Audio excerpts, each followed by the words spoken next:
ધોરણ ITI commerce વિષય નામાના મૂળ તત્વો પ્રકરણ 6 રોકડ.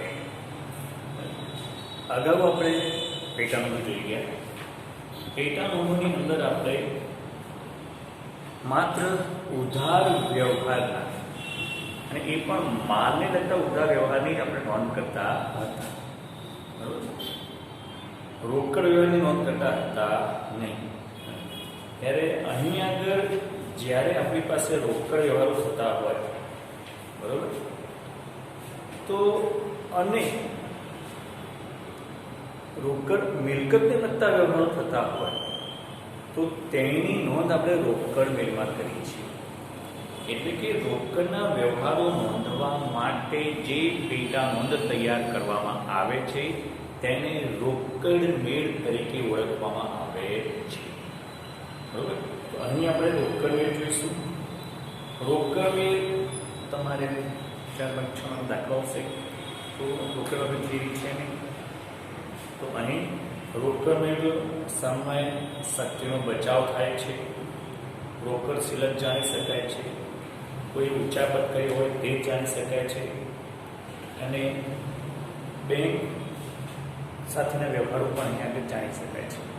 તો રોકડ વ્યવહારોની નોંધ કરવા માટે રોકડ મેળનો ઉપયોગ કરવામાં આવે છે. યાદ રાખજો, શું માત્ર રોકડ વ્યવહારની જ નોંધ, અડધો ઉધાર હોય અને અડધો રોકડ હોય, તો અહીં માત્ર આપણે રોકડનો જે વ્યવહાર હશે તેની જ નોંધ કરીશું. રોકડની આપલે થઈ હશે તેની જ નોંધ કરીશું, ઉધાર વ્યવહારની નોંધ કરીશું નહીં. એ માલને લગતો હોય કે મિલકતને લગતો હોય, પણ રોકડની કે ચેકની અવર જવર થતી હોય તેની નોંધ કરવા. રોકડ મેળના 3 પ્રકાર છે: સાદો રોકડ મેળ, 2 ખાનાવાળો રોકડ મેળ અને 3 ખાનાવાળો રોકડ મેળ. સાદો રોકડ મેળ હોય તો ખાલી રોકડ સાથે રોકડના વ્યવહારો કે બેંકના વ્યવહારને લગતો. 2 ખાનાવાળો રોકડ મેળ હોય તો રોકડ અને વટાવ, વટાવ અને બેંક, રોકડ અને બેંક, એવું 2 ખાનાવાળો રોકડ મેળ હોય છે. તેમજ 3 ખાનાવાળો રોકડ મેળ હોય તો રોકડ, વટાવ અને બેંક. ત્રણેય ખાતાનો ઉપયોગ કરીને 3 ખાનાવાળો રોકડ મેળ તૈયાર કરવામાં આવે છે. હું તમને સાદા રોકડ મેળનો નમૂનો બતાવું છું. જો તમે પેજ નંબર 140 જુઓ.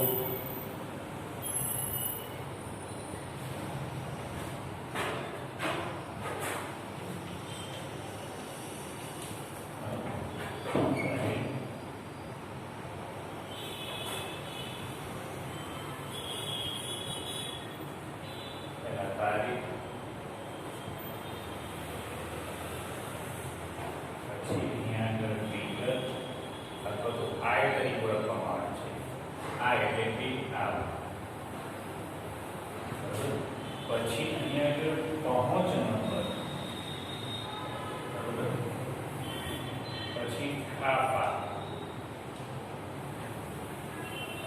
અને પછી રકમ. આ ઉધાર વધી કેવી રીતે જમા બાજુ.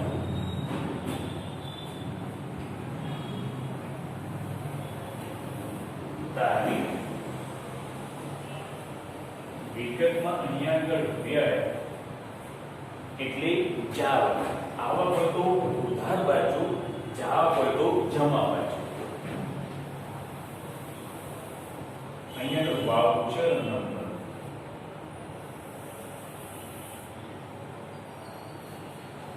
ખાપા અને રકમ.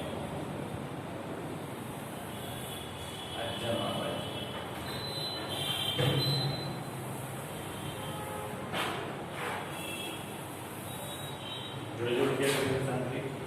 બરોબર, આ રોકડ મેળનો નમૂનો છે. હવે તમારે નમૂના ખાસ એટલે આપણે બધા બરોબર પેટાનોંધના નમૂના આવી ગયા, પેટાનોંધ થઈ ગયા. આ પેટાનોંધ છે રોકડ મેળ. રોકડ વ્યવહારો અહીંયા આપણે નોંધવાના છે. તારીખ જે તે દિવસનો વ્યવહાર હોય એ તારીખ લખીશું. વિગત આ એટલે આવક. જ્યારે રોકડની આવક થાય તો તે અહીંયા લખવાનું. પહોંચ નંબર, રોકડની આવક થાય અને આપણે આવકને પહોંચ આપીએ છીએ આપણે રોકડ મળે નહીં તો એ નંબર અહીંયા લખીશું, પણ નંબર હશે નહીં. ખાતા ઉપર નંબર એ પણ નહીં આવે, જેટલી રોકડ આવી હોય રોકડ તે લખવાનું. જમા બાજુ તારીખ, તો જે તારીખે વ્યવહાર હોય એ તારીખ લખીશું. જાવક એટલે કે વ્યય, જ્યારે રકમ જતી હોય, રોકડ જતી હોય રોકડ, એ તારીખ લખવાની. બીજું વાઉચર નંબર, આપણે કોઈને રોકડ આપી હોય અને એને આપણને એક વાઉચર આપ્યો તો એ નંબર હોય એ અહીંયા લખીશું. ખાતા ઉપર નંબર અને બરોબર. એ તમારે શું યાદ રાખવાનું કે જ્યારે આવક થાય તો ઉધાર બાજુ લખાશે અને જાવક થાય તો જમા બાજુ લખાશે. કેવી રીતે લખાશે એ તમને કહું, બરોબર. તો આપણી હવે યાદ રાખજો તો ફરીથી વિદ્યાર્થીઓ, માત્ર ને માત્ર રોકડને લગતા વ્યવહારોની જ અહીંયા આગળ નોંધ કરવાની છે. ખ્યાલ આવી વિદ્યાર્થીઓ, બરોબર. તો સ્વાધ્યાયનો આપણે દાખલા નંબર 3 ગણીએ છીએ. આપણે શું સ્વાધ્યાય દાખલા નંબર 3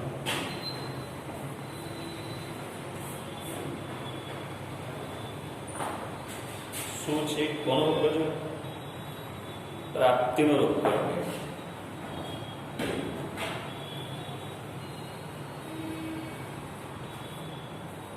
પ્રાપ્તિનો રોકડ મેળ. બરોબર. પહેલો વિદ્યાર્થીઓ,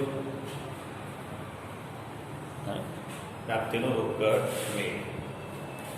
સૌપ્રથમ રોકડ સિલેક્ટથી શરૂઆત કરવાની.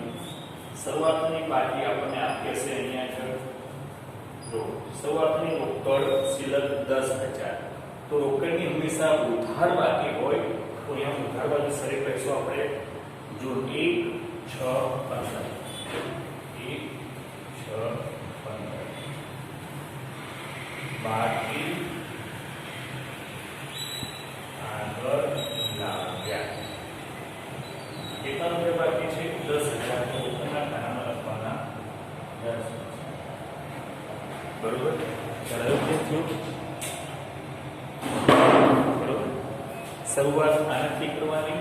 રોકડની હંમેશા ઉધાર બાકી હોય એટલે ઉધાર બાજુથી જ શરૂઆત કરીશું આપણે, જમા બાજુ હોય નહીં. જો બેંક ખાનામાં રોકડ હોય તો એની જમા બાજુ હશે. બરોબર વિદ્યાર્થીઓ. બીજું રોકડ વેચાણ 3,000. રોકડ વેચાણ છે એટલે આપણે આમનું શું થાય? આમનું જોઈશું રોકડ આથી ઉધાર એ વેચાણ થાય. રોકડ ખાતું ઉધાર થયું એટલે ઉધાર બાજુ લખવાનું. શું ઉધાર બાજુ લખીશું? સામેના ખાતામાં શું વેચાણ થાય. આવક થઈ, આ બાજુ આવક કઈ તારીખ છે? 2 તારીખ. 2, 6, 15. સામેના ખાતામાં શું લખીશું? વેચાણ ખાતે. અહીંયા લખવાનું વેચાણ. નંબરો હશે નહીં. કેટલા રૂપિયા છે? 3,000. ખ્યાલ? ફરીથી કીધું છું, આવક હોય તો ઉધાર બાજુ લખવાનું. રોકડ આવે એટલે ઉધાર બાજુ, રોકડ જાય એટલે જમા બાજુ. ક્યારે ક્યારે આવક થાય? એક માલ વેચવામાં આવે, બરોબર, કમિશન મળે, ભાડું મળે, દલાલી મળે, વેચાણ કરીએ અથવા કોઈ ઉધાર વેચાણની રકમ આપણને આપે કોઈ, ત્યારે અને જાવક ક્યારે થાય? ખરીદી કરવામાં આવે, ભાડું, કમિશન, કાર્ડ, ટપાલ, સ્ટેશનરી રકમ ચૂકવવામાં આવે ત્યારે થાય જાવક. ફરીથી આવક હોય તો ઉધાર બાજુ, જાવક હોય તો જમા બાજુ. અહીંયા લખીએ તો કહી શકાય જાવક. અહીંયા લખવાનું આપણે આવક. ખ્યાલ વિદ્યાર્થીઓ? એક વાર ફરીથી જોઈ લો ધ્યાનથી. બરોબર. ત્યાર પછી આગળ આપણે પછી ધંધામાં વધુ નાણાં જરૂર હોવાથી પ્રાપ્તિ 2,000 રોકડ ધંધામાં લાવી. રોકડ આવી તો શું થઈ? આવક થઈ. બરોબર. તો આની આમાં શું થાય કે રોકડ ખાતે ઉધાર તે મૂડી ખાતે. તો કેટલા લાગે છે? 3,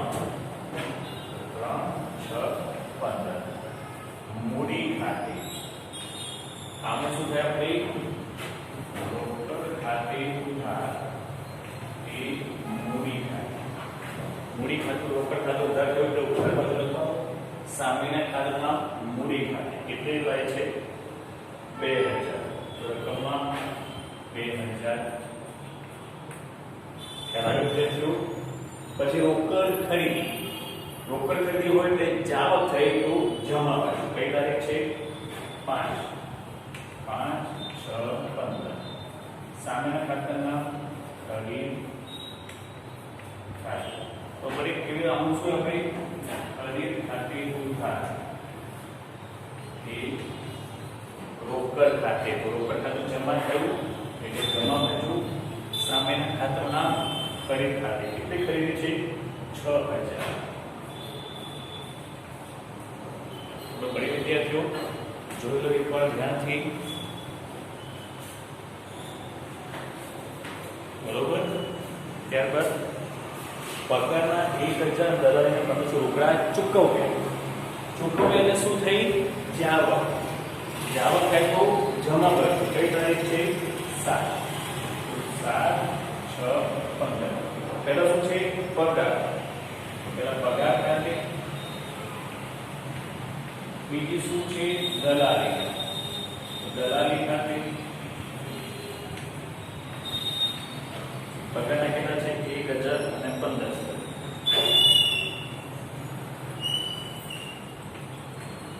તો બડી વિદ્યાર્થીઓ તે 3 પાસની પાછળ તમારો રોકડેથી માલ ખરીદ્યો ખરીદી એટલે શું થઈ જાવક તો કઈ બાજુ જમા બાજુ કઈ તારીખ છે 9 તારીખ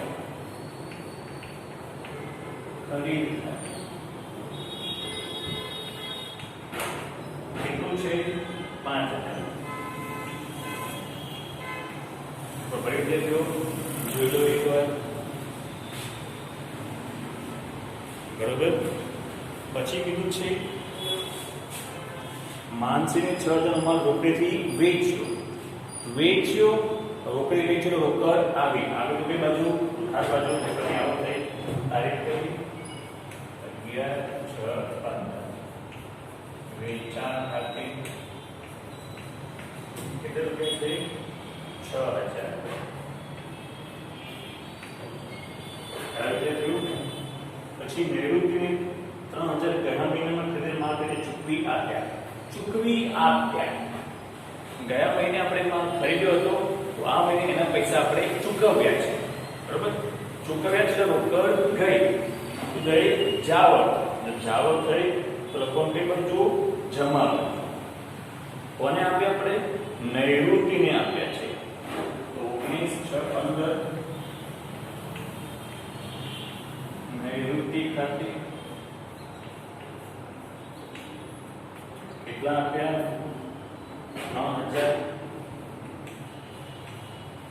તો બડી વિદ્યાર્થીઓ બરોબર પછી કિંજલે 1500 ગયા મહિને તેને વેચેલ માલ પેટે ચૂકવી આપ્યા કિંજલે ચૂકવી આપ્યા છે આપણે કિંજલે ગયા મહિને માલ વેચ્યો તો એને કિંજલે આપણને ચૂકવ્યા તો આપણી પાસે રોકડ આવી ખ્યાલ આવ્યો આ તો ઉધાર બાજુ કોને આપે છે કિંજલ કઈ તારીખ છે 23 તારીખ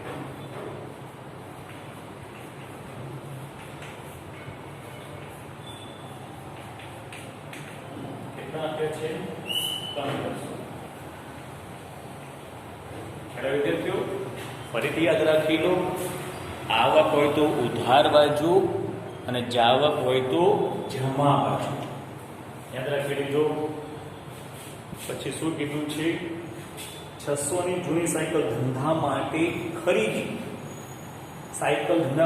ખરીદી છે નામ બામ આપ્યું નથી એટલે રોકડ ખરીદી શું થઈ જાવક એટલે કઈ બાજુ જમા બાજુ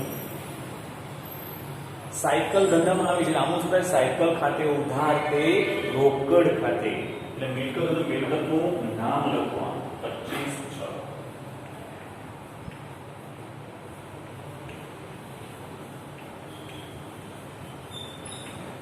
25 600 રૂપિયા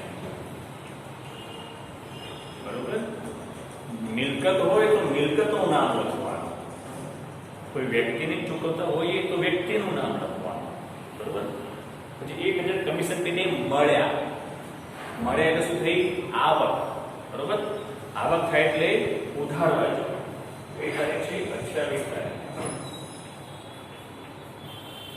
છે આગામી સંતાન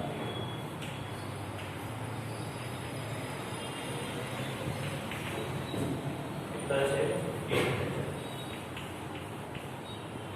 બરોબર જોઈ લો એકવાર શાંતિ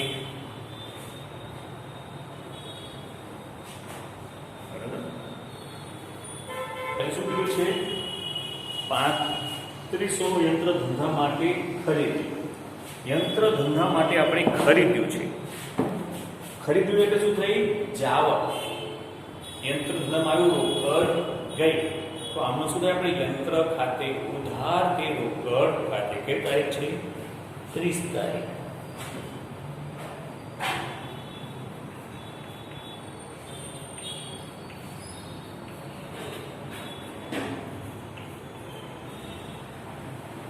બड़ी विद्यार्थियों जो लो एक बार ध्यान थी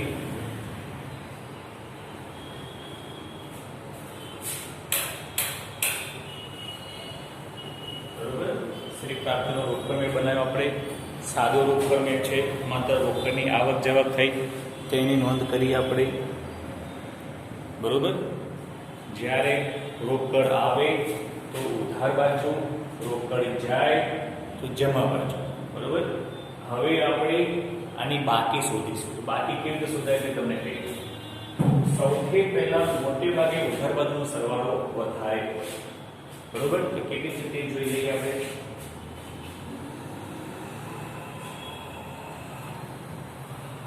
23,500 થશે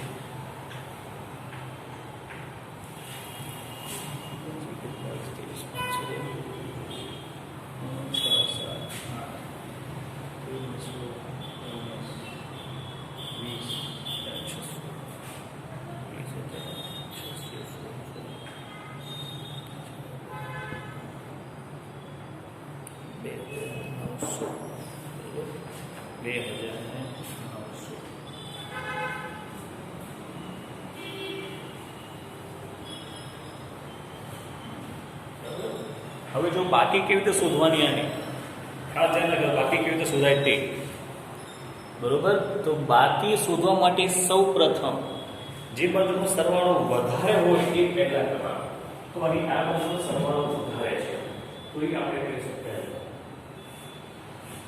બરોબર કેટલો છે 10 એટલે 13 15 23,500 છે બરોબર ये सब અહીંયા લખી નાખવામાં આવે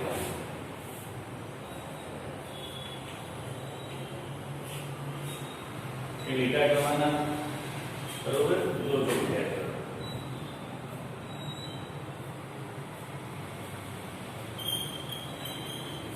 હવે આપણે આ 23,500 માંથી યાદ રાખો 23,500 માંથી આ બધી રકમો બાદ કરવાની છે तो आ बધી રકમ બાદ કરવાની ખ્યાલ આવ્યો તો આનું ટોટલ કરવાનું તમારે આનું 23,500 માંથી આપણે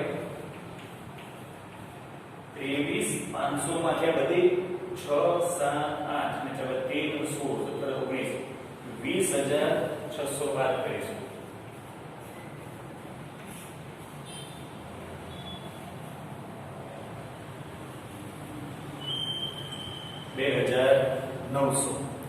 जवाब 2,900 जवाब આવે છે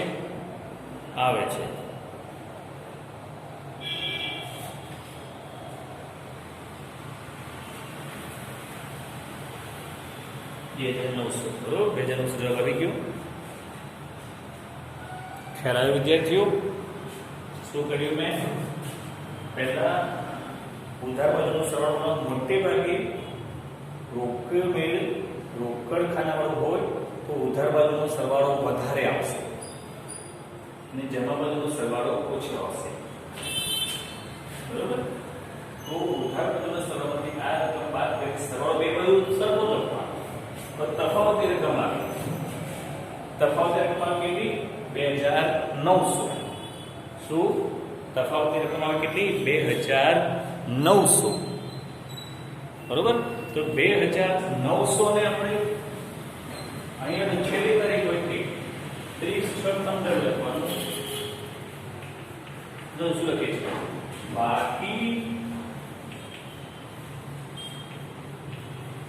બાકી આગળ લઈ ગયા.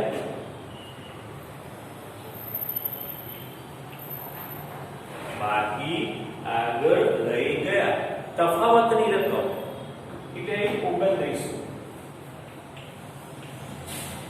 2900 આને કહેવાય રોકડ ખાતાની બાકી. 2900 એને કહેવાય રોકડ શિલક. તો આ રોકડ શિલક આપણી 2900 એ રોકડ શિલક બીજા દિવસે આગળ ખેંચવાની. બીજા દિવસે તો 30 પછીનો દિવસ તો આની નીચે દૂધો એની નીચે 1 7 15 તો બીજા દિવસે એના પછીના દિવસે એને બાકી આગળ ખેંચવાની. તો ત્યાં લખવાનું બાકી આગળ લાવ્યા. આ જે રકમ આવી હતી 2900. ખ્યાલ વિદ્યાર્થીઓ ખબર પડી? તો આ થયો તમારો રોકડ મેળ. તો આવી રીતે આપણે રોકડ મેળ તૈયાર કરીશું. બરોબર? સમજી લો ફરીથી. જ્યારે આવક હોય તો ઉધાર બાજુ અને જાવક હોય તો જમા બાજુ. બરોબર? આ થયો દાખલા નંબર 3. આજે આટલું. અને હવે હોમવર્કમાં બરોબર. તો હવે આજે આટલું રાખીએ છીએ. હોમવર્કની અંદર તમે ખાસ આમ નોંધ બનાવતા શીખજો. તો તમને ખબર પડી જાય રોકડ આવે છે કે રોકડ જાય છે. બરોબર? રોકડ આવે તો ઉધાર બાજુ લખવાનું અને રોકડ જાય તો જમા બાજુ લખવાનું. ખ્યાલ આવે વિદ્યાર્થીઓ? બરોબર? તો તમે પ્રયત્ન કરજો. વ્યવહાર ઓળખવાનો પ્રયત્ન કરજો. વ્યવહાર ઓળખ. આજે તમારો હોમવર્ક છે વ્યવહાર ઓળખવાનો. બરોબર?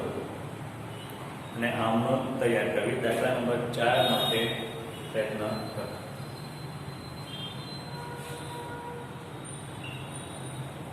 જોઈ લો એક વિદ્યાર્થીઓ બાકી કેવી રીતે આગળ ખેંચાય તે. પહેલા ઉધાર બાજુનો સરવાળો કરવાનો, ઉધાર બાજુના સરવાળાની જમા બાજુનો સરવાળો બાદ કરવાનો અને તફાવતની જે રકમ આવે યાદ રાખજો. તફાવતની રકમને બાકી તરીકે ઓળખવામાં આવે છે. બરોબર? આજે આટલું જ.